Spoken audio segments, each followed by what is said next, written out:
이렇게 예배를 드리니까 좀 형식이 좀 바뀌니까 좀 매끄럽지 않습니까? 네, 좀 뭐 좋다는 거죠. 예, 아무 얘기도 없는 거 보니까 좋다고 하는 걸로 제가 받아들이고 하겠습니다. 예수님은 다 필요합니다. 누구에게나 다 필요하고 온 세상에 필요하십니다. 구세주가 되시고 영원한 구원자십니다. 그런데 오늘 본문에 바로 그거를 인식하지 못하고 사는 사람들이 있었습니다. 한 사람이 사고로 하나밖에 없는 아들을 잃어버렸다 한번 생각해 보십시오. 얼마나 괴롭겠습니까? 그 고통 속에 괴로우다가 만일 이 사람이 신앙을 가지게 됐다. 사람들은 이구동성으로 그 사람을 이해합니다. 그래 얼마나 힘들었으면 그래 신앙을 가지게 됐을까. 그래 교회라도 나가야 아마 저 괴로움을 어느 정도 정리할 수 있었을 거다. 참 잘했다 이렇게 얘기할 겁니다. 그러면서 자기 자신은 종교가 필요한 사람인데 영생 구원이 필요한 사람인데 자기는 그 자리에서 빼놓습니다. 저 사람은 참 잘한 일이고 나는 지금 예수를 안 믿는데 나는 괜찮다는 거죠. 우리가 예수님을 만난 한 사마리아 여인이 얼마나 예수님을 멀리했고 자기 자신과는 상관이 없는 것으로 대했는가 하는 것을 우리가 본문에서 볼 수 있습니다. 왜냐하면 이 여자는 예수님은 전혀 상관이 없어 보였습니다. 그래서 이 여자는 예수님께 어찌하여 나에게 물을 달라고 하느냐 이렇게 반발했던 여자입니다. 반박했어요. 그런데 실제로는 이 여자에게 진짜 필요한 건 뭡니까? 물이 아니라 영생하는 분입니다. 그래서 예수님이 가장 필요했던 사람은 사실은 수가성 이쪽에 이 여인이었습니다.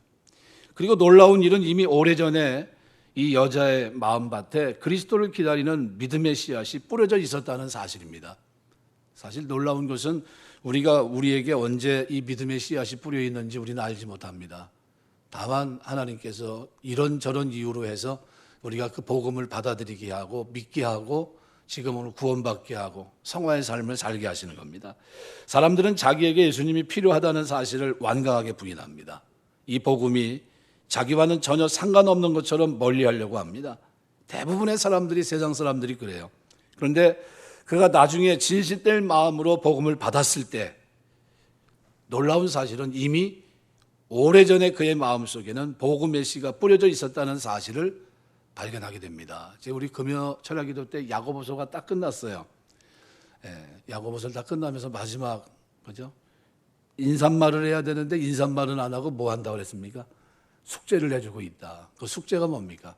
미혹된 영혼들을 위해서 어떻게 해요? 구원하라. 그 숙제를 내주고 있어요. 이해가 되질 않잖아요. 왜 그랬을까? 그게 하나님 마음이에요. 그게. 미혹된 영혼들이 뭡니까? 복음을 믿다가 유대교로 개종했다든가 다시 세상으로 돌아간 사람들. 그들을 위해서 어떻게 해요? 엘리야처럼 간절히 기도하는 것, 믿음으로 기도하는 것, 그들을 돌아보는 것. 이거를 끈을 놓지 말라. 그 얘기입니다. 그래서 이 세상에는 예수님이 필요하지 않은 사람은 아무도 없습니다. 아무리 학식이 있고 뛰어나고 아무리 똑똑하다 할지라도 예수님이 필요한 사람, 예수님이 그들에겐 필요합니다. 이 여자가 예수님을 처음 만났을 때 그가 깨달은 것은 모든 사람에게 이분과 만나는 것이 필요하겠구나. 그래서 이 여인은 제일 먼저 어떻게 해요? 모든 사람들을 향해서 달려갑니다. 나만 필요한 게 아니라 지금 어떻게 해요? 이 수가성에 사는 사람들 전체가 예수님이 필요하겠구나. 그래서 사실은 이곳 물동이가 자기에게 얼마나 중요합니까? 그거 내버려 두고 내가 예수님을 만났다. 이가 그리스도가 아니냐 하면서 와보라 하면서 외치고 있습니다. 그래서 이미 뿌려진 씨는 대단히 중요합니다. 제가 이 교회를 지었는데 그때 이제 제가 이제 몇 년간 공백이 있어서 이제 운동도 하고 막 하는 중에 알게 된 사장님 한 분이 계신데 그분이 교회를 방문했어요. 뭘 사갖고 와가지고 아유 목사님 축하드립니다. 교회가 아주 멋있고 이쁘네요. 제가 어렸을 땐 교회 다녔고요. 하면서 쭉 얘기를 합니다. 그때 이분이 지금 뭐 하고 있냐면 ABC 침대인가요? 에이스 침대. 그게 뭐 좋은 거라면서요? 전 잘 모르겠어요. ABC가 아니라 에이스 침대인가 보다. 에이스 침대 사장이에요. 뭐 하는 거냐 그랬더니 뭐 틀을 만들어서 도색을 하고 뭐 하고 뭐 복잡하게 그러냐고 됐다고 알았다고 이제 그랬는데 그분이 왔어요. 와서 자기 입으로 술술 풀어놔요. 뭘 풀어놓냐 하면 이렇게 얘기하더라고요 저한테. 제가 어렸을 때 교회 다녔어요. 그러는 거예요. 내가 물어보지도 않았는데 직골하더라고요. 그리고 내가 나중에 힘 빠지면 교회 나갈 겁니다. 그래요. 그리고 지금 이제 가셨는데 아직 힘 안 빠졌나 봐요. 그래서 제가 기도할 때마다 뭐라 기도하냐면 하나님 힘 빠지게 하옵소서. 힘 빠지게 해달라고 기도하고 있어요. 아직 힘이 안 빠져요. 사장님인데 직원이 한 20명 된다고 그러더라고요. 매일 바쁩니다. 정신 없어요. 얘기를 하시더라고요. 아유, 좋습니다. 이건 다 좋은데 힘 빠지면 교회 나오신다고 그러니까 그 왜 만나겠을까요? 하나님이 기도하라고 좀. 우리가 다 전체를 놓고 기도할 수는 없어요. 기도는 구체적이어야 되거든요. 근데 제가 아까 내가 그 침대 이름 몰라서 ABC 침대라고 얘기했는데 에이스 침대. 자기 말로는 에이스 침대가 최고래요. 예, 그러냐고 내가 침대 써보질 못했으니까 잘 모르겠는데 저는 라꾸라꾸가 최고더라고요. 라꾸라꾸 그 펴놓고 자니까. 근데 그분이 그렇게 얘기하더라고요. 그러시냐고. 이제 그랬는데 그거 기도하라고 만난 게 합니다. 그래서 영혼 놓고 기도하라고. 뭐가 뿌려진 걸까요? 그 마음속에 하나님의 말씀의 씨. 이 씨가 다시 복음을 들으면 살아날까요? 죽을까요? 살아납니다. 바로 그 얘기를 오늘 본문에서 해주고 있는 겁니다. 이 수가성 여인이 자기가 생각할 때는 아무것도 아닌 거예요. 진짜 우리가 예배를 드리면 어디서 드려야 되지? 저쪽에 가서 드려야 되는데 우리는 이방인이라 가지도 못하고 여기서 예배 드리라고 했는데 여기서 예배 드리면 구원 받을 수 있을까? 에이, 나 같은 죄인은 구원과도 상관이 없을 거야. 이런 얘기입니다. 근데 이미 이 마음속에는 뭐가 있어요? 하나님이 나 같은 사람도 긍휼히 여기실까? 나도 만나주시고 나를 구원하실까? 만일 구원한다면 난 예수 믿어야지. 이런 마음이 그 마음속에 있었던 겁니다. 그런데 이 여자의 마음속에 이 마음을 하나님이 아셨어요. 우리 예수님께서. 그래서 예수님께서 그를 찾아가셨고 그리고 대화하는 중에 이 여자가 깨집니다. 이 사람들은 예수님에 대한 말씀을 처음 들을 때 고개를 흔들어요. 자기는 이 종교와 상관이 없다는 겁니다. 관심도 없고. 그런데 나중에 교인이 되고 나면 이미 예수님에 대해서 들은 적이 있다는 것을 알게 돼요. 이미 뭐가 뿌려져 있어요? 씨, 복음의 씨, 하나님의 말씀의 씨, 이게 뿌려져 있는 겁니다. 그래서 우리가 살아가는 동안 뿌리는 자가 있고 거두는 자가 있어요. 심는 자가 있고 거두는 자가 있는 겁니다. 오늘 우리가 살아가는 동안 열심히 뿌리게 되시길 주의 이름으로 축원합니다. 어떻게 될지 몰라요. 누구 말을 듣고 들어올지 모릅니다. 그래서 씨라는 말은 참으로 놀라운 겁니다. 바람을 타고 가든 바닷물을 타고 흘러가든 그곳에 나무가 생기고 풀이 생기는 겁니다. 마찬가지로 어느 누구에게 말씀을 던진다고 하더라도 하나님 말씀을 전하는 것에는 쓸데없다는 말이 통하지 않습니다. 왜냐하면 그리스도는 모든 사람에게 필요하기 때문에. 모든 사람 필요합니다.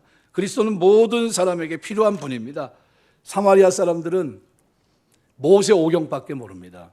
그래서 유대인들이 알고 있는 유대교가 알고 있는 시가서, 역사서, 예언서는 믿지 않았습니다.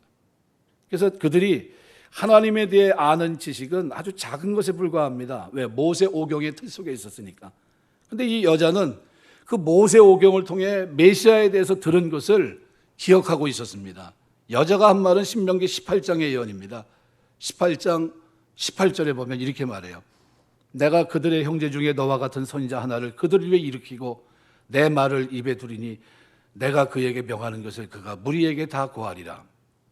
사마리아 사람들은 이 말씀을 통해 모세 같은 선지자가 나타날 것을 알았습니다. 근데 이 선지자는 하나님의 모든 진리를 자기들에게 가르쳐 주실 분입니다. 이 여자는 이 선지자가 오시면 그분으로부터 하나님의 진리를 들어야 하겠다는 아주 작은 씨가 그 마음속에 있었어요.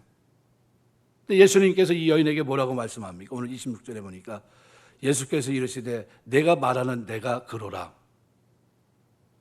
모세오경에 그것도 시가서도 아니고 역사서도 아니고 예언서도 아닌 모세오경에 기록되어 있던 그 말씀의 씨가 이 여인의 마음속에 심어져 있었는데 그 말씀에 대한 고백만 가지고 있었는데 그리스도가 오시면 진리 가운데 모든 걸 밝힐 거다. 그런데 죽은 것 같은 그 씨가 예수님께서 만나는 순간 어떻게 해요? 살아납니다. 예수님께서는 죽은 것과 같은 그 씨에 물을 듬뿍 부으셔서 싹이 피고 자라 활짝 피게 하십니다.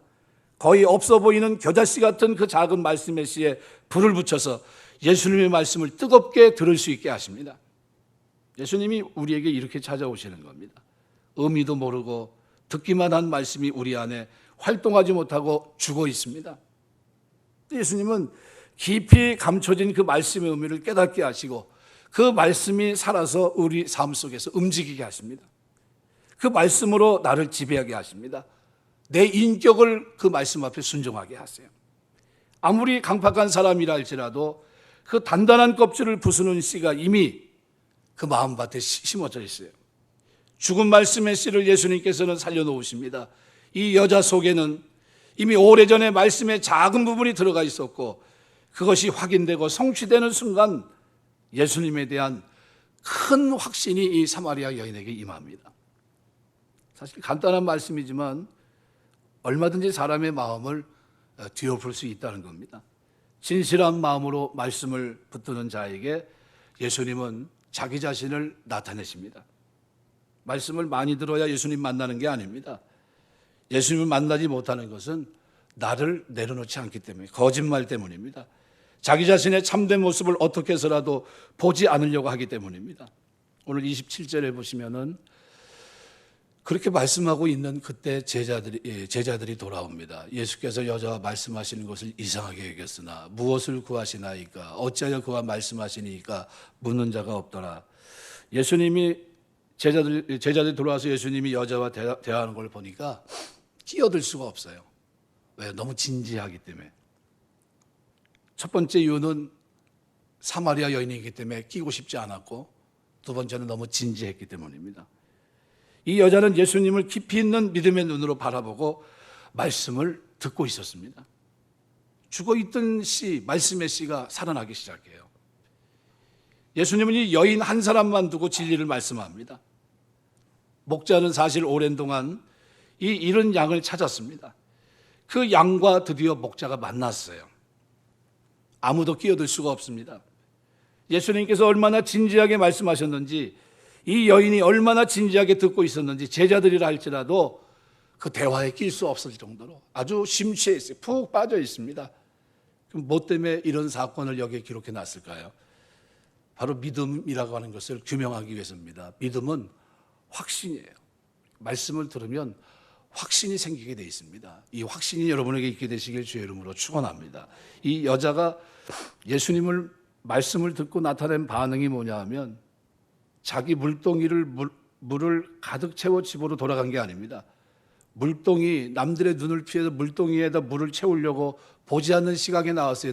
정각 12시에. 다 오침하고 있는 시간에. 그런데 그 물동이를 버려두고 동네로 뛰어들어갑니다. 28절, 29절 보면 여자가 물동이를 버려두고 동네로 들어가서 사람들에게 이르되 내가 행한 모든 일을 내게 말한 사람을 와서 보라. 이런 그리스도가 아니냐. 내가 행한 모든 것을 말한 이분은 뭡니까? 죄를 지적한 거예요. 죄를. 사람을 만나기 싫어했던 이 여자는 당당하게 동네 사람들에게 가서 그리스도를 증거합니다. 나의 행한 모든 것을 내게 말한 사람을 와보라. 이는 그리스도가 아니냐. 모세오경이 말했던 그분이라는 거예요. 내가 행한 모든 일은 자기가 행한 부끄러운 과거를 말합니다. 그것을 전부 다 알고 자기에게 말씀하신 계신 분이 있는데 와보라는 거예요. 이분은 그리스도가 아니겠느냐는 거예요. 이분이 그리스도가 아니라면 어느 누가 그리스도가 될 수 있겠느냐. 이분이야말로 틀림없는 그리스도시다. 이런 뜻입니다. 물동이를 버려뒀다는 것은 지금 이 여자의 마음이 얼마나 급한가 하는 걸 보여줍니다. 지체 없이 나아갔습니다. 지금 만나야 된다는 거예요. 지금. 수가성에 사는 사람들에게 지금 이분이 오셨기 때문에 지금 만나야 된다는 게, 내가 물을 마시는 것보다도 물을 길어가는 것보다도 더 중요한 것은 지금 나에 대한 모든 것을 아시는 이분, 창조주 하나님 예수 그리스도를 아는 것, 이것이 중요하다는 겁니다. 그래서 모든 사람에게 필요한 것을 이제 이 여인이 발견했어요. 나만 필요한 것이 아니라 예수님은 저들에게도 필요하다는 거예요. 사마리아 여인을 생각하기를 예수님은 누구에게나 필요하고 그들이 기다리고 있는 분이 바로 이분이라고 하는 것을 알았습니다. 그는 그들에게 당당히 자신을 드러내면서 자기의 모든 행한 일을 알고 있는 이분을 와서 보라고 증거합니다. 이것은 놀라운 확신이었습니다. 이 여자의 말에는 확신이 넘쳐 있었습니다. 그 말에는 진실함이 있었고 사람의 마음을 움직이는 힘이 있었습니다. 이 믿음은 그래서 확신이에요. 확신이 있어야 됩니다. 와보라는 거예요. 여러분 주변에 아직 우리 주변에 보면 예수가 필요한 사람들이 많습니다. 구원받아야 될 사람들. 그들에게 오늘 우리가 던질 말은 뭡니까? 와보라는 거예요. 근데 와보라는 말을 하기 위해서 우리에게 필요한 것은 뭡니까? 하나님이 나를 알고 계시다는 사실이에요. 확신이에요. 그래서 시편 139편 같은 데 보면 다윗이 고백을 합니다. 어마어마한 고백을 해요. 뭐라고 고백합니까? 이 39편을 읽어보면 가끔 깜짝깜짝 놀래요. 여호와여 주께서 나를 살펴보셨으므로 나를 아시나이다. 주께서 내가 앉고 일어섬을 아시며 멀리서도 나의 생각을 밝히 아시오며 나의 모든 길과 내가 눕는 것을 살펴보셨으므로 나의 모든 행위를 익히 하시노니 여호와여 내 혀의 말을 알지 못하시는 것이 하나도 없으시니이다. 주께서 나의 앞뒤를 둘러싸시고 내게 안수하셨나이다. 이 지식이 내게 너무 기이하니 높아서 내가 능히 미치지 못하나이다. 내가 주의 영을 떠나 어디로 가며 주의 앞에서 어디로 피하리이까. 내가 하늘에 올라갈지라도 거기 계시며 스올에 내 자리를 펼지라도 거기 계시니이다. 내가 새벽 날개를 치며 바다 끝에 가서 거주할지라도 거기서도 주의 손이 나를 인도하시며 주의 오른손이 나를 붙드시리이다. 내가 혹시 말하기를 흑암이 반드시 나를 덮고 나를 두른 빛이 밤이 되리라 할지라도 주께서는 흑암이 숨기지 못하며 밤이 낮과 같이 비추이나니 주에게는 흑암과 빛이 같음이니이다. 주께서 내 내장을 지으시며 나의 모태에서 나를 만드셨나이다. 내가 주께 감사하면 나를 지으심이 심히 기묘하심이라. 주께서 하시는 일이 기이함을 내 영혼이 잘 아나이다. 내가 은밀한 데서 지음을 받고 땅의 깊은 곳에서 기이하게 지음을 받은 때 나의 형체가 주의 앞에 숨겨지지 못하였나이다. 내 형질이 이루기도 전에 주의 눈이 보셨으며 나를 위해 정한 날이 하루도 되기 전에 주의 책에 다 기록이 되었나이다.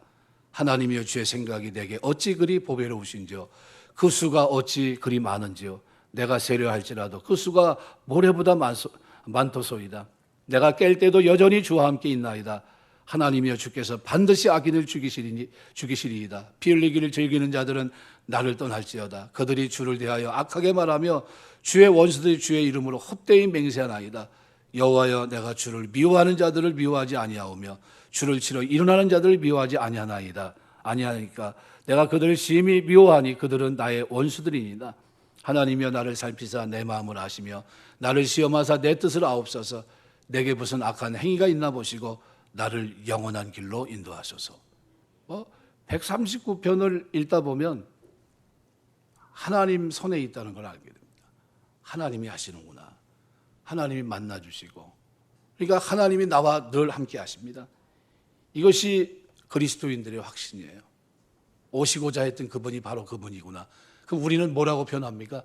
성경이 약속했던 그분이 바로 예수 그리스도이시구나. 그분을 만난 확신, 부활의 주님을 만난 확신이 우리에게 있다고 한다면 오늘 우리 신앙생활 속에서도 여전히 똑같은 얘기를 할 수 있어야 됩니다. 와보라. 나를 구원하신 그 그리스도를 보라. 이렇게 얘기할 수 있어야 됩니다. 이 여자의 말에는 그것이 넘쳤어요. 우리가 호랑이를 산에서 만난 사람 얘기와 호랑이를 직접 보지 못하고 산에서 만나보지 못하고 듣기만 한 사람들의 말은 차이가 많습니다. 그 말에는 실제로 경험한 사람이 가질 수 있는 감동과 확신이 있습니다. 전에 부흥 강사 가운데 그 얘기를 한번 한 적이 있는데, 기도원회가 아니라 산굴에서 기도를 하는데 하필이면 호랑이 굴에 들어가서 기도를 한 겁니다. 한참 기도하는데 그냥 파란 빛이라고 할 수 있나요? 호랑이가 이제 들어오는 겁니다. 그때 제가 이제 중학교 2학년 때 인천 숭인감리교회 이호무 목사님이 이제 부흥 강사로 오셔서 종로감리교회에서 부흥회 할 때 은혜 받으러 가자고 저희 어머니가 저 붙잡고 가는 바람에 끌려갔는데 그날 그 목사님이 그 얘기를 하시더라고요. 근데 이호무 목사님이 설명하면서 그러더라고요. 들어가서 이제 눈을 뜨고 이렇게 보니까 뭐가 그냥 불빛이 환하게 들어오는데 순간적으로 저건 호랑이다. 하는 생각이 들었다는 거예요. 그런데 호랑이 굴에서 기도하는 사람이 어디 갈 데가 있어야죠. 뒤로 물렀을 때도 없고. 그래서 하나님 앞에 기도하는데 얼마나 놀랐는지 입이 안 떨어지더라는 거예요. 그래서 나중에는 하나님, 호랑이가 옵니다. 살려주십시오. 큰일 났습니다. 이렇게 맨 처음에 점잖게 기도했다는 거예요. 근데 나중에 호랑이가 살금살금 이렇게 하면서 앞으로 다가오니까 나중엔 두 마리가 나오다. 하, 호, 하, 호. 그거만 지금 온다는 거 지금 너무 급하니까 말이 안 나고 너무 놀래가지고 말도 안 나가고 그래 나중에는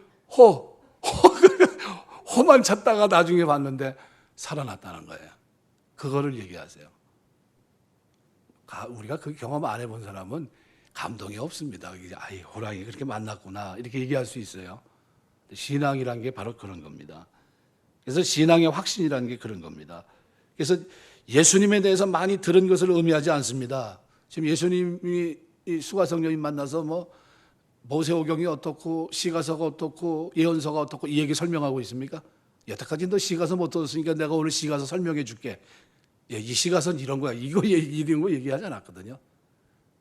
죄를 지적하고 돌아서게 하서 복음을 받아들이게 하고 자신의 죄를 들춰내면서 하나님 앞에 설 수 있게 하신 그분이 그리스도라는 걸 알았던 거예요. 모세 선지자가 얘기했던 그분, 그 말씀의 씨가 죽어있던 것 같은 그 씨가 그 속에서 살아나면서 누굴 만난 겁니까? 그리스도를 만난 거예요. 그러니까 거기에 뭐가 생겼습니까? 확신, 이분이야말로 그리스도가 아니겠느냐는 거죠. 그래서 신앙은 직접 예수님을 만나고 그 앞에 자기가 완전히 깨어지는 겁니다. 나는 날마다 죽노라예요. 날마다 죽노라. 얼마나 많은 사람들이 한두 번 설교를 듣고 그것이 전부라고 생각합니까? 교회 가봤는데 아무것도 아니라는 거예요. 아무것도 아니죠. 자기의 죄를 지금 하나님 앞에 고백했어야 되는데 그것까지 안 갔으니까. 그 사람은 예수 믿는 게 아닙니다. 예수님 만난 충격이 없어요. 예수님은 그저 예수님을 사랑해 주시고 하나님의 아들이라고 고백합니다. 근데 그 말에 확신이 없어요. 왜요? 자기의 죄는 여전히 그대로 있거든. 이 여자가 예수님 앞에서 완전히 죽었을 때가 언제입니까? 내 남편 데리고 오라고 했을 때. 거짓말했다가 들통이 났을 때입니다. 설마 자기의 과거를 아실까 생각하고 거짓말했다가 예수님께서 그의 모든 죄를 말씀하셨을 때입니다. 우리의 신앙에 이런 경험이 있습니까? 주의 말씀으로 나를 찾아오셔서 나의 모든 껍질을 다 벗겨버리고 나의 모든 비참하고 추악한 죄들을 다 드러냈을 때 그 기억이 있습니까? 그럴 때 뭐가 생깁니까? 확신이 생겨요. 주님이 나를 찾아오셨구나. 주님이 나를 용서하시려고 찾아오셨구나. 이걸 알게 돼요.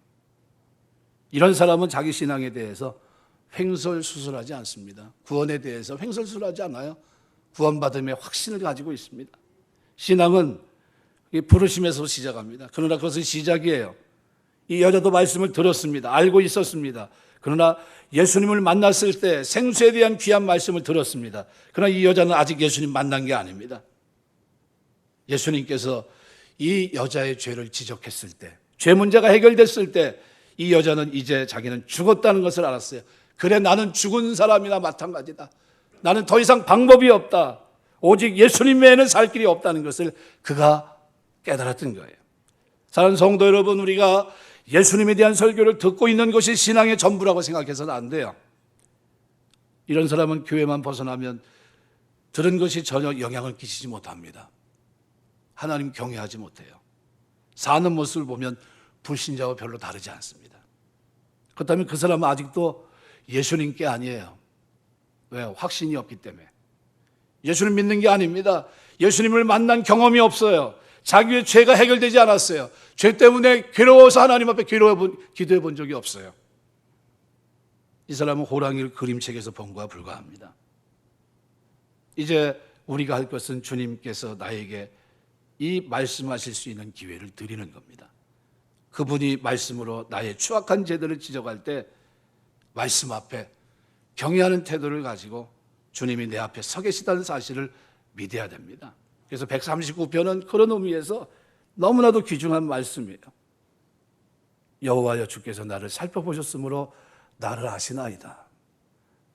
내가 앉고 일어섬을 아시고 멀리서 나의 생각을 밝게 하시오며 나의 모든 길과 내가 눕는 것을 살펴보셨고 나의 모든 행위를 익히 아시오니 여호와여 내 혀의 말을 알지 못하시는 것이 하나도 없으시니이다. 하나님 앞에 있어요. 모든 추악한 본성을 가지고서도 속이면서 살아가겠습니까? 그게 무슨 의미가 있겠습니까? 내려놔야 돼요. 누구 앞에서요? 예수님 앞에. 예수님을 부인하든지 아니면 예수님께 무릎을 꿇고 모든 것을 다 맡기든지 둘 중에 하나를 해야 돼요. 여기서부터 신앙생활이 시작입니다. 내가 주님 앞에 정신을 다 잃어버리고 완전히 죽은 자처럼 되어서 돌아갈 때는 이제는 내가 그리스도를 만났다는 확신을 가지고 살아야 되는 겁니다. 내가 이제 주님 만났습니다. 내가 이제는 죄 가운데 살지 않겠습니다. 다시는 죄인으로서 살지 않겠습니다. 이제는 성화의 삶을 살겠습니다라는 확신이 믿음이에요. 다른 사람 앞에 내가 그리스도인이라는 것을 떳떳하게 나타나지 못해요. 그것은 아직 주님을 만나지 못했기 때문입니다. 내 안에 그 엄청난 추악함을 그대로 품고 감추고 있기 때문이에요. 예수님을 만났을 때는 더 이상 자기를 감추거나 속일 필요가 없어요. 왜요? 예수님이 다 아시고 드러내시기 때문에. 그리스도인들은 자기의 약한 부분을 내어놓는 것을 두려워하지 말아야 됩니다. 왜요? 그것은 이미 치료되었다는 확신이 있기 때문입니다. 여자는 그 큰 갈등들이 다 치료돼 버립니다. 어떻게 살 것인지, 다른 사람과의 관계는 어떻게 할 것인지, 물기는 것은 언제까지 이렇게 도둑처럼 숨어서 할 것인지, 이 모든 것은 더 이상 문제가 되지 않았어요. 이 여인은 그리스도 안에서 새로운 피조물, 거듭난 인생이 된 겁니다. 사람을 가장 괴롭히는 것은 자기 자신이에요. 양심. 자기 자신이 자기를 용서하고 사랑한다면 아무도 그를 괴롭게 할 자가 없습니다. 자기의 가장 큰 원수는 우리 안에 있는 양심이에요. 그런데 이것에서 화해가 이루어지면 아무도 나를 괴롭힐 자가 없습니다. 자살하는 이유는 자기가 자기를 용서하지 못하기 때문입니다. 자기가 자기와 화해하면 아무도 괴롭힐 자가 없습니다. 이 놀라운 화평이 예수님 안에서, 예수님 앞에서 나의 모든 죄를 자백하고 인정하는 데서부터 오는 겁니다. 그리고 자기는 죽었다는 것을 이제 선언해요. 이제는 죄에 대해서 죽은 자요 의에 대해서는 산 자가 됐다는 겁니다. 여자의 말을 듣고 모든 사마리아 사람들이 예수님께 나옵니다. 왜요? 이 사람이 이럴 사람이 아니거든요. 숨어 다니는 거 뻔히 알고 있었거든요. 물동이 이고 다니면서 물길로 다니는 거 알고 있었습니다. 그런데 이 여인이 30절에 뜻밖의 얘기를 합니다. 저희가 동네에서 나와 예수께로 오더라. 왜요? 이 여인이 엉뚱한 얘기를 합니다. 내가 그리스도를 만났다고 표현합니다. 내 죄가 해결됐다고 얘기했기 때문이에요. 한꺼번에 밀려들고 끝난 것이 아닙니다. 계속 예수님께로 향해 나아오고 있습니다. 예수께로 오고 있더라는 겁니다. 사마리아인들은 전부 다 죄인입니다. 그들은 자기들이 이 상태로는 하나님께 나아갈 수 없다는 사실을 다 알고 있었습니다. 유대인들은 이들이 예배드리러 나오는 것을 절대로 용납하지 않습니다. 왜요? 혼혈족이기 때문에. 그러나 이제 오직 자기 중심으로 하나님께 예배드릴 수 있도록 하시는 그 선지자가 나타났어요. 모세오경에 나타난 그 선지자, 하나님의 모든 진리를 우리에게 가르쳐 주실 그분, 그리스도가 오신 겁니다. 온 사마리아 사람들이 예수님께 나온 이유가 뭡니까? 바로 예수님의 말씀을 듣기 위해서예요. 주님은 이것을 아주 기뻐하셨고 오늘 우리는 예수님을 영접하게 된 겁니다. 우리가 이 시대를 살면서 우리는 예수님을 육신으로 만날 수 없습니다. 그러나 예수님의 영이 우리 가운데서도 여전히 말씀하십니다. 처음에는 이 말씀의 중요성을 알지 못해요. 그냥 그런 것 같아요. 그런데 이 말씀이 오늘 지금 나에게 말씀하시는 말씀이라는 것을 우리가 알게 될 때, 내 죄를 하나하나 들춰낼 때 거기서 슬슬 깨지기 시작합니다. 그리고 마침내 만나요. 예수님의 영이 계시고 여기서 우리로 하여금 하나님께 참된 예배를 드릴 수 있도록 하시는 것은 하나님의 축복입니다. 모든 죄인들이 몰려들기 시작하게 되는 것, 이거는 우리에게 달려 있어요. 우리가 어떤 공동체가 돼야 됩니까? 믿음의 확신의 공동체가 돼야 돼요. 하나님은 내 죄를 용서하셨고 나는 지금 죽어도 천국 가고 지금 현재의 삶도 죄 가운데 죽은 자가 아니에요. 의 가운데 사는 삶이라는 사실을 우리가 자신 있게 얘기할 때 우리는 저들을 향해서 얘기합니다. 와보라 얘기할 수 있습니다. 말씀 맺겠습니다. 주님은 여러분이 주님에 대해 귀로 듣기만 하는 것을 원치 않습니다. 양심을 두들겨서 완전히 죄를 씻어내기를 원하십니다. 자기가 오랜 세월 동안 한 번도 다른 사람에게 보여주지 않았던 그 마음의 죄악된 비밀들을 주님 앞에 다 펼쳐놓고 치료받고 돌아가기 원하십니다. 그러면 설교가 아니라 그때는 뭐예요? 하나님과의 만남입니다. 영원한 만남, 영생의 만남을 가지고 돌아가기 원하십니다. 말씀 듣는 것이 단순히 관심 정도에서 그치지 않기를 원합니다. 말씀 듣는 것이 확신이 되어서 어디서 무슨 일이 있어도 주님을 만난 이 사실을 증거할 수 있는 이것이 믿음입니다. 주님은 우리에게만 필요한 것이 아니라 오늘 이 땅에 사는 모든 사람들에게 다 필요한 분이라는 사실을 꼭 기억하시고, 수가성 여인이 자신의 죄를 들춰주시고 만나주시고 구원케 하신 그 하나님을 만나는 순간 그가 누구에게 전합니까? 그 성 사람들에게 가서 갑니다. 와보라, 내가 만난 그리스도.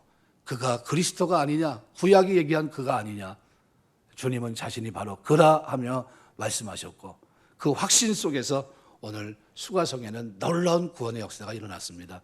오늘 우리가 살아가는 동안 이 동탄 이지구에 오늘 저와 여러분의 삶 속에서 믿음의 확신이 있는 삶이 되시길 주의 이름으로 축원합니다. 와봐라, 동탄지역에 한번 와봐라. 설교는 그냥 별 볼 일 없는데 죄 구원에 있다, 죄 사함의 역사가 있다, 회개의 역사가 있다, 하나님의 나라가 확장되는 역사가 나타날 줄 믿습니다. 그 일에 쓰임받는 저와 여러분 다 되시기를 주의 이름으로 축원합니다. 기도하겠습니다.